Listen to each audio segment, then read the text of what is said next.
जी अस्सलाम वालेकुम स्टूडेंट्स। आज हम अपना चैप्टर 2 एफएससी पार्ट 1 मैथमेटिक्स को स्टडी करेंगे। हम ई कैट की प्रेपरेशन के लिए सारा कर रहे हैं। ई कैट के बारे में बात हो चुकी है कि ये आपका इंजीनियरिंग कॉलेज एडमिशन टेस्ट होना है, तो उससे रिलेटेड ये सारे लेक्चर्स आपको दिए जा रहे हैं। इससे एमसीक्यूज़ बेस आपको पता है टेस्ट आएगा, तो उसको हमने शुरू किया हुआ है। सो चैप्टर 2 लिया गया मैथमेटिक्स पार्ट 1 की बुक से, sets function and group. Okay, sets set क्या होता है पहले हम इसको डिफाइन करते हैं। बिल्कुल बेसिक्स हम इसमें सीखेंगे, क्योंकि आमतौर पे क्लासेस में भी ये जो आपका चैप्टर है ना, इतना डिटेल से नहीं करवाया जाता, क्योंकि बेसिक्स है तो कोई भी इसको इतना बॉदर नहीं करता, ना ही स्टूडेंट्स इसको देखते हैं। तो हम उसको आज डिटेल से देखते हैं कि सेट क्या होता है। तो जैसा कि आपने पढ़ा हुआ है कि सेट क्या है, collection of well defined distinct object. ठीक है, कि सेट क्या है कि वेल डिफाइंड होता है और डिस्टिंक्ट होता है। इसमें दो मेन वर्ड आ रहे हैं डेफिनेशन में, well defined and distinct.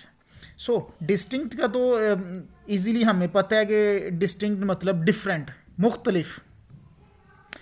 Well defined को हमने समझना ज़रा कि वेल डिफाइंड का क्या मतलब है। वेल डिफाइंड का मतलब है हर एक के लिए वाज़िया हो, यानी जो भी आप उसमें ऑब्जेक्ट लिखो वो हर एक के लिए सेम हो। इसकी एग्जांपल से मैं समझाना चाहूँगा कि आमतौर पे अक्सर अगर हमें टीचर क्लास में कहता है कि आप यानी कि 3 स्टूडेंट्स हैं और उनको कहता है कि सेट ए बनाओ, एक बच्चे को कहता है कि आप सेट ए बनाओ जिसमें आपने अपनी क्लास के 3 गुड स्टूडेंट्स के नाम लिखने हैं। तो वो क्या बनाता है, लेट्स सपोज अली, उमैर और सुबहान। ये उस सेट ए बन गया, उस बच्चे ने बनाया जो उसकी क्लास के अच्छे बच्चे थे, उसे लगते थे। फिर वो एक और स्टूडेंट को कहता है कि वो भी गुड स्टूडेंट के एक सेट बनाए, तो उसने सेट बी बनाया जिसमें उसने क्या लिखा, उसने सपोज करें लिख दिया अलीना, रिमशा, फ़ायज़ा, इस तरह नाम लिख दिए अपनी क्लास के अच्छे स्टूडेंट्स के। इसी तरह सेट सी एक स्टूडेंट ने बनाया जिसमें उसने 3 स्टूडेंट्स के नाम लिखे। तो अब देखिए, सेट में हम कह रहे हैं वेल डिफाइंड हो हर एक के लिए, लेकिन आप देखते हैं कि सेट ए वाला जो सेट है उसमें मुख्तलिफ ऑब्जेक्ट हैं, सेट बी में मुख्तलिफ नाम लिखे हैं, सेट सी में मुख्तलिफ नाम लिखे हैं।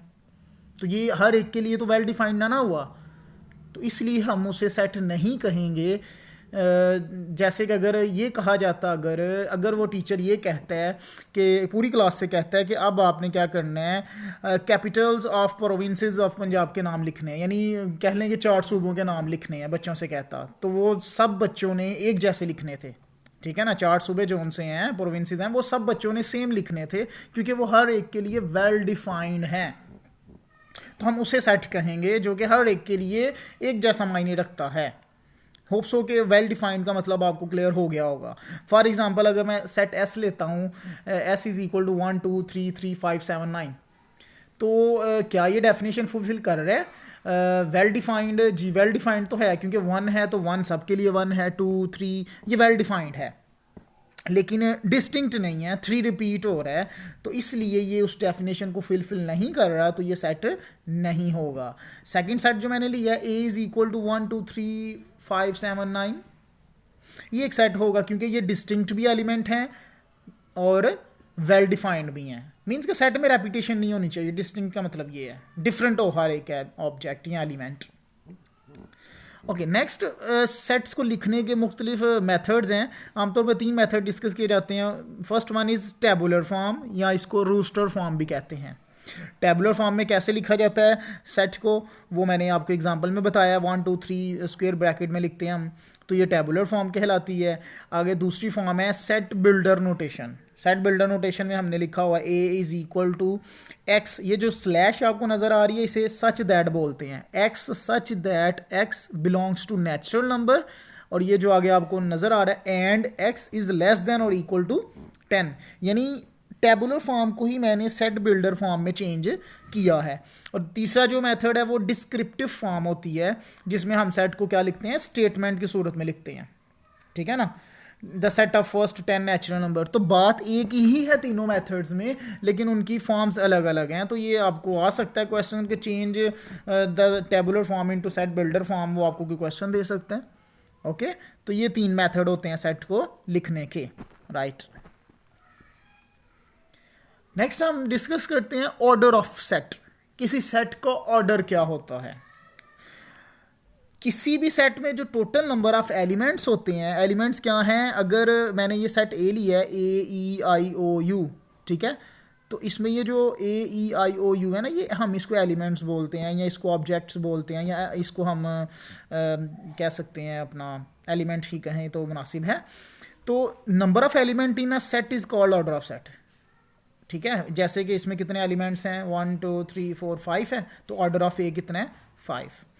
ऑर्डर ऑफ ए सेट को लिखते कैसे हैं? आप उसको n इंटू ए लिख सकते हैं, या फिर order O into A, order of A लिख सकते हैं, या कॉर्डिनैलिटी ऑफ ए का मॉड हमने ले लिया हुआ है, यहाँ पे 2 लाइंस लगाई हैं ना।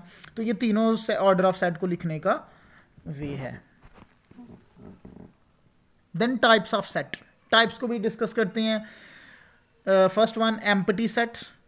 अब एम्प्टी सेट ऐसा सेट है जिसमें कोई एलिमेंट ना हो, यानी कि खाली सेट जिसका ऑर्डर क्या हो? 0। अब यहाँ पे एक बड़ा इंटरेस्टिंग क्वेश्चन रेज होता है, शायद आप लोगों के माइंड में आया हो कि एम्प्टी सेट हम कह रहे हैं जिसमें कोई एलिमेंट मौजूद ना हो, जो बिल्कुल खाली हो, जबकि हमारी डेफिनेशन ही कहती है कि उसमें वेल डिफाइंड डिस्टिंक्ट ऑब्जेक्ट होने चाहिए। तो दोनों एक दूसरे के कॉन्ट्राडिक्ट हो गए कि एक तरफ सेट की डेफिनेशन है कि उसमें वेल डिफाइंड ऑब्जेक्ट होने चाहिए, और दूसरी तरफ हम कह रहे हैं कि जिसमें कोई एलिमेंट नहीं है, कोई ऑब्जेक्ट नहीं है, वो एम्प्टी सेट है, हम सेट भी कह रहे हैं उसे। तो बिल्कुल आपका क्वेश्चन वैलिड है। मैं इंशाल्लाह अलहदा से एम्प्टी सेट पे एक वीडियो लेक्चर रिकॉर्ड करूंगा जिसमें हम डिटेल से बात करेंगे कि एम्प्टी सेट में रीज़न क्या है कि इसमें एलिमेंट भी नहीं है और इसको हम एम्प्टी सेट कहते हैं। तो इंशाल्लाह एक पूरा लेक्चर मैं इस पर तैयार करूंगा रीज़न के साथ।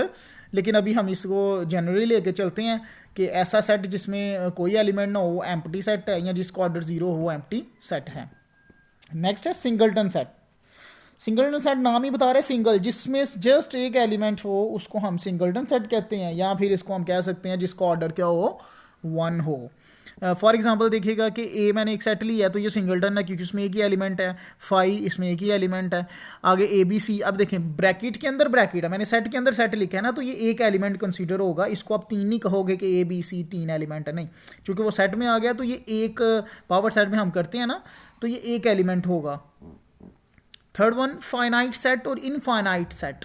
अब फाइनाइट नाम ही बता रहा है ऐसा सेट जो काउंटेबल हो उसको हम फाइनाइट सेट कहते हैं, और जो इनकाउंटेबल हो उसको इनफाइनाइट कहते हैं। जैसे कि for example A B C D, हम इसमें काउंट कर सकते हैं टोटल एलिमेंट्स को, तो वो फाइनाइट बन गया, जबकि नीचे जो मैंने सेट ऑफ नेचुरल नंबर लिखा है ये इनफाइनाइट सेट है क्योंकि हम इसको काउंट नहीं कर सकते।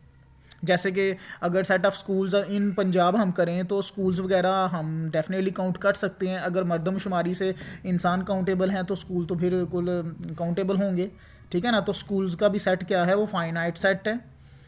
अगर हम बात करें तो जितने हमारे स्टार्स का सेट है ये एक इनफाइनाइट है, हम इसको काउंट नहीं कर सकते। ओके, तो प्रैक्टिकली बहुत सी एग्जाम्पल आप खुद बना सकते हैं। Then equivalent set. Equivalent set क्या होता है? जिसमें दोनों सेट का ऑर्डर सेम हो, यानी जितने एलिमेंट सेट ए में है उतने ही एलिमेंट सेट बी में होंगे, तो हम उन दोनों सेट्स को क्या बोलेंगे? Equivalent set. For example A set लिया है जिसमें एलिमेंट कितने हैं? 5। सेट बी लिया है एंगल्स ऑफ पेंटागन, तो आपको पता है पेंटागन का मतलब 5 होता है, तो इसमें भी 5 एंगल्स हैं, तो इसका ऑर्डर भी क्या है? 5। तो इन दोनों सेट्स को हम क्या कहेंगे कि दोनों इक्वलेंट हैं। अब इक्वल सेट में क्या करते हैं? दोनों में क्या फ़र्क है इक्वलेंट में और इक्वल में? इक्वलेंट में जस्ट हम ऑर्डर सेम देखते हैं, जबकि इक्वल सेट में ऑर्डर भी सेम होता है और जो एलिमेंट होते हैं अंदर वो भी बिल्कुल सेम होते हैं, ठीक है। उसमें एलिमेंट डिफरेंट हो सकते हैं, जस्ट ऑर्डर सेम होना चाहिए। लेकिन इक्वल सेट में 2 कंडीशंस हैं कि एलिमेंट भी सेम हो और ऑर्डर भी सेम हो। जैसे कि फॉर एग्जांपल ए मैंने लिया 1 2 3 4 5 और सेट बी मैंने क्या लिया है? Set of first 5 natural number, तो दोनों का ऑर्डर सेम है, दोनों के एलिमेंट्स भी क्या हैं? सेम है। So we say that A is equal to B. Next subset को देखते हैं।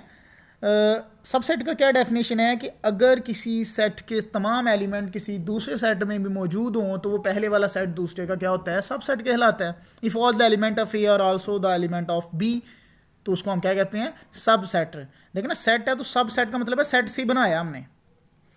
और इसको कैसे शो करते हैं, A is the subset symbol आप देख लीजिएगा, इसको इस तरह से शो करते हैं हम। अब इसकी भी टाइप्स हैं दो, प्रॉपर सबसेट और इम्प्रॉपर।